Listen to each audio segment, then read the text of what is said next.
This week I watched Fast and Furious Presents Hobbs and Shaw, a spin-off from the long-running car-based action series directed by David Leitch and teaming up two other supporting players from the series. Diplomatic Security Service agent Luke Hobbs, played by Dwayne Johnson, and former criminal mastermind turned good guy, apparently, Deckard Shaw, played by Jason Statham.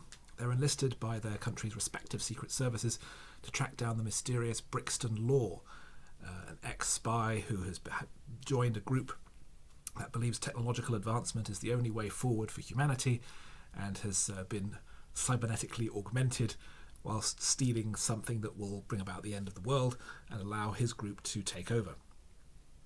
The Fast and Furious movies vary wildly in terms of how serious they take themselves. I think numbers 5 and 6 are probably the peak because they fully acknowledge that they are silly whilst also being highly entertaining and full of action, adventure and excitement. But it's the ones where Vin Diesel is much more dominant in the creative process because he takes it desperately seriously. He genuinely seems to think that these are real serious movies and not absolute nonsense. And Hobbs and Shaw is very much in the former category. It is a film that is intending to entertain the audience rather than pretend that it's a serious drama that also includes bizarre car chases. So a lot of it hinges on the banter and the interplay between Johnson and Statham.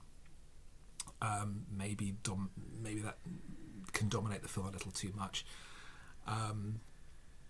There's a love interest for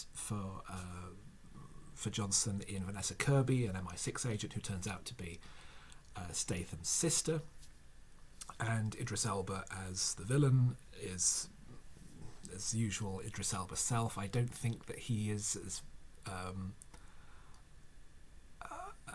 as broad a talent as people think he is. I think he can do certain limited types of personality well, and he's good here, but the character is clearly written by someone who has never set foot in the UK. His first name is Brixton. No British person would call their child Brixton. It doesn't make any sense. It's like naming a black New Yorker Harlem. It's idiotic. But it's not a deep film. It's not a complex film in terms of themes and subtext. It's just action and adventure and some comedy. Both Statham and Johnson are very capable delivering comic material. I've said before that I think Statham is actually a very talented actor who can do comedy, and in his earlier films is just doing comedy and isn't doing action at all. Like if you watch Snatch, he's basically the comic lead of that movie. Just delivering dry one-liners all the way through. So it's a Friday night movie. It's something that you can watch. You don't have to think about it as you're watching it, and you can just be entertained.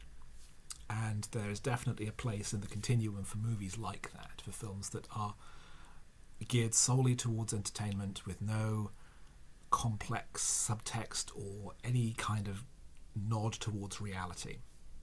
The film does have a surfeit of cameos. We have Helen Mirren as Jason Statham's mother, which some people seem to think was inevitable. You have uncredited roles for Ryan Reynolds and Kevin Hart, and there was an intent that the villain behind the villain, the head of the mysterious organisation, was going to be played by Keanu Reeves, but it turns out that he wasn't available, and so the character was put on ice. Appears in the film only as a distorted voice supplied again by Ryan Reynolds, with an intention for a sequel, which as yet hasn't happened, and it looks like it probably won't, because the 11th Fast and Furious film appears to be in limbo. The most recent film didn't do so well. Vin Diesel is very difficult to work with by the sound of it, and very demanding, and the result is a complete deadlock over what should come next. But in the meantime, this is entertaining, enjoyable, relatively undemanding. As I say, it's a great Friday night film and it's good fun.